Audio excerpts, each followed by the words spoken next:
ये हमारे पास हमारी ऐप कनेक्ट हो चुकी है, CSS कनेक्ट हो चुकी है। अब हम ऑफिशियली वर्किंग स्टार्ट करते हैं अपने प्रोजेक्ट के अंदर। इस प्रोजेक्ट के अंदर हमारे पास 3 कंपोनेंट्स होंगे। मैं सोर्स के अंदर आता हूँ, न्यू फोल्डर, और ये कंपोनेंट्स का एक फोल्डर बनाता हूँ।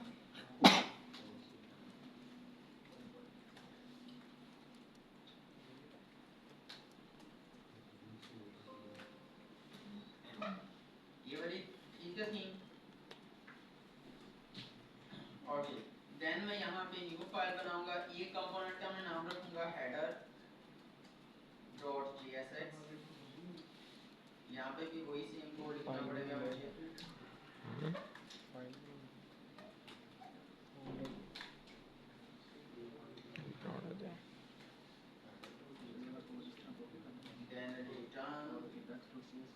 और इस कोड को मैं कॉपी कर लूंगा ताकि मुझे बार बार अपने कंपोनेंट्स के अंदर नहीं लिखना पड़े। एक मैंने हेडर का बना लिया।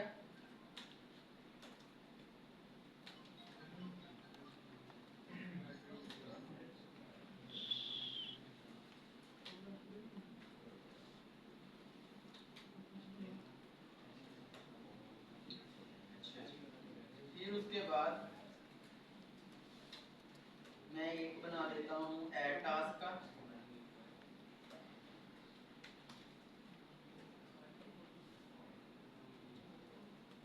इसका नाम आ जाएगा ऐड टास्क। देन एक लास्ट कंपोनेंट हम बना लेते हैं शो टास्क।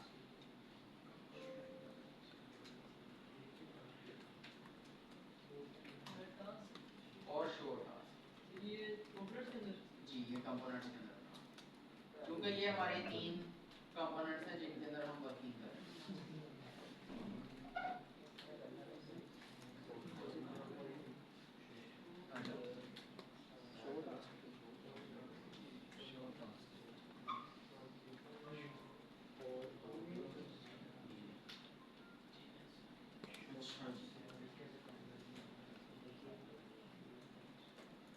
अब ये जो हमारी app.jsx है, इसके अंदर मैंने क्या करना है, ये सारे कंपोनेंट्स को इंपोर्ट करवाना है ऑब्वियसली। तो मैं यहाँ पे इंपोर्ट करवा लेता हूँ इन सब कंपोनेंट्स को। पहला कंपोनेंट यहाँ पे इंपोर्ट होगा हेडर, एंड यू विल सी कि उसने हेडर हमें दे दिया। फिर उसके बाद हमारे पास दूसरा कंपोनेंट इंपोर्ट होगा ऐड टास्क।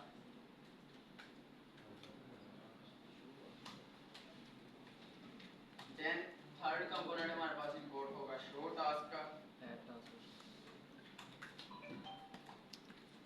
और यहाँ पे साथ ही मैं इंक्लूड कर लूंगा app.css, जिसके अंदर हमने एप्लीकेशन की CSS रखी। सो मैं कहता हूँ इंपोर्ट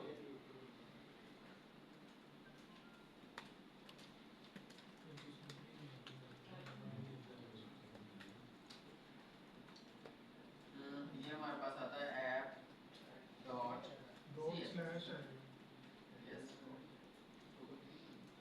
ओके, सो ये अब हमने app.css को भी यहाँ पे इंक्लूड कर दिया, और इसी तरह ये जो तीनों कंपोनेंट्स हैं इसको भी इंक्लूड कर दिया। यू विल सी नथिंग है, क्योंकि अभी हमने कंपोनेंट्स में कुछ ऐड नहीं किया और यहाँ पे कोई भी एरर नहीं है।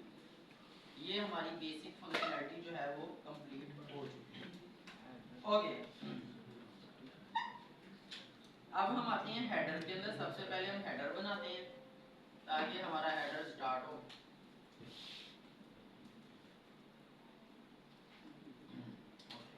हेडर के अंदर सबसे पहले मैं एक हेडर का टैग लूंगा जो कि HTML सिमेंटिक एलिमेंट्स कहलाता है, और मैंने आपको बताया था इनका कोई मकसद नहीं होता, लेकिन मैंने इसलिए लगाया ताकि मैं इसके ऊपर कोई लोग क्लास वगैरह भी अप्लाई कर सकूं। देन मैं यहाँ पे एक डिव लूंगा, और मैं डिव के साथ क्लासेस भी अटैच करता जाऊंगा। और ये क्लासेस आपको जो मैं हेडर के अंदर लगा रहा हूँ ये मिलेंगी index.css के अंदर। ये सारी क्लासेस आपको यहाँ पे मिलेंगी, ठीक है।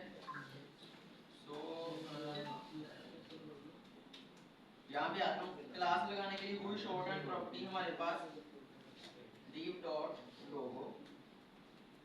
इसके अंदर मैंने लोगो अपना पुट करना है। अब लोगो चूंकि मैंने ऐसा कोई डाउनलोड नहीं किया, बट अगर आप देखें बाय डिफॉल्ट एसेट्स के अंदर यहाँ पे रिएक्ट का लोगो हमें मिल रहा होता है बाय डिफॉल्ट। तो मैं यहाँ पे भी रिएक्ट का लोगो, ये वाला जो है छोटा सा लोगो आपको नजर आ रहा है, यही वाला यहाँ पे पुट कर देता हूँ। सो मैं यहाँ पे इमेज का टैग लूंगा। इस इमेज के टैग के अंदर जो सोर्स आ रहा है, देन आप यहाँ पे यूज कर सकते हो।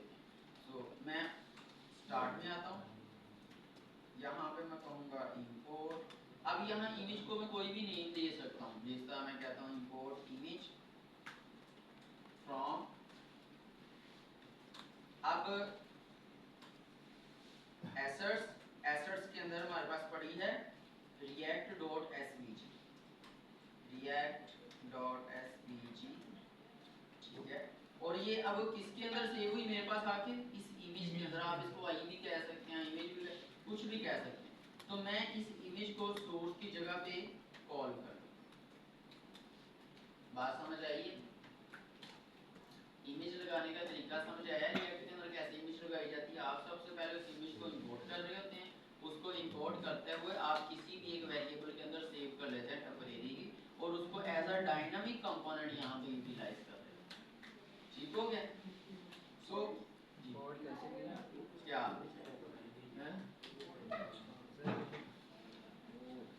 ये तो इस लैपटॉप में प्रॉब्लम है। हाँ, ये तो लैपटॉप में प्रॉब्लम है। आप भी देखिए, जस्ट आप देखिए, आपका मैं वीडियो शेयर करवा सकते हैं। आगे किसी को एरर तो नहीं आया? सबका कोड वर्क कर रहा है। सो मैं यहाँ पे एक अल्टरनेटिव टैग भी लगा देता हूँ। मैं यहाँ पे क्या देता हूँ लोगो, ताकि पता चले कि ये लोगो है। देन इस इमेज के नीचे मैं एक स्पैन का टैग लेता हूँ। इस स्पैन के टैग के अंदर मैं लिख देता हूँ टास्क लिस्ट, क्योंकि ये हमारी टास्क लिस्ट असाइनमेंट है, मैंने स्पैन में ये लिख दिया। Let me check the output here and you will see हमारी आउटपुट इस तरह की है। बात समझ आई? जो हमने लोगो लगाना था वो हमारे पास यहाँ पे आ रहा है, देन हमारे पास टास्क लिस्ट आ रहा है। टास्क लिस्ट के बाद एक हमारा काम तो ये डिव वाला मुकम्मल हुआ, लेकिन हम अभी हैं तो हेडर सेक्शन के अंदर ही ना। अब मैं इसके बाद एक और डिव स्टार्ट करता हूँ, जिसके आगे मैंने डिफरेंट चीजें लगानी। इस डिव को मैं क्लास नेम देता हूँ। इसकी क्लास नेम है हमारे पास थीम सेलेक्टर।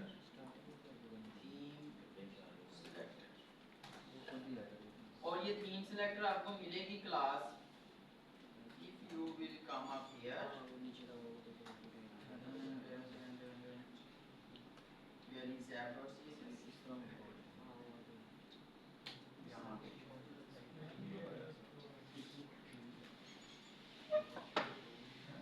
add task,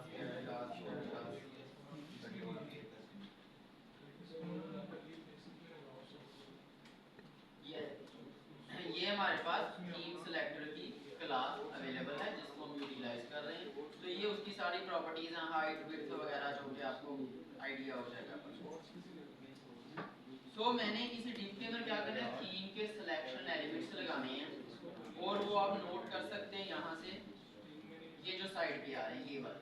अब हमने इतना काम तो मुकम्मल कर लिया ना, ये वाला जो है ये सेम हमारी एप्लीकेशन में नजर आ रहा है, बट ये वाली जो चीज़ है, जिससे हम बटन पे क्लिक करेंगे तो थीम चेंज होगा, थीम चेंज होगा। फिलहाल मैं इनको लगाता हूँ, ये किस तरह वर्किंग कर रही है। तो ये कितनी है, 3 और 3 6 है हमारे पास। तो यहाँ पे मैं थीम सेलेक्टर के अंदर 6 ही स्पैन एलिमेंट्स ले लेता हूँ। ठीक है, तो 6 चूंकि लगाना चाह रहे हैं तो मैंने स्पैन लिया। अब आप अंदाजा कर सकते हैं कि मैं स्पैन इस वजह से ले रहा हूँ because span is an inline element. Span is an inline element, तो वो साथ साथ उसको आने देगा। अगर मैं इसकी जगह पे div लेता तो आपको आइडिया है div बाय डिफॉल्ट क्या होता है, ब्लॉक लेवल। तो div ने ऊपर नीचे कर देना था, तो मुझे फिर बाद में डिस्प्ले प्रॉपर्टी उसकी चेंज करनी पड़नी। तो मैंने कहा ले ही स्पैन लेता हूँ ताकि वो एक साथ ही हमें शो हो। ओके, इन सब के अंदर हम क्लास नेम लगा देंगे वन बाय वन। इसका नाम है लाइट, और ये सारे क्लास नेम आपको मिलेंगे यहाँ पे, light, medium, dark, G1, G2, G3। ठीक है, ये हमारे पास 6 थीम्स हैं जिनको हम डिफरेंट तरीके से चेंज कर सकते हैं। तो पहला light, medium, dark. So light class name, medium class name, dark और क्लास नेम G1 और क्लास नेम G2 और class name G3। Let me confirm कि यही है हमारी क्लासेस के नाम। Medium dark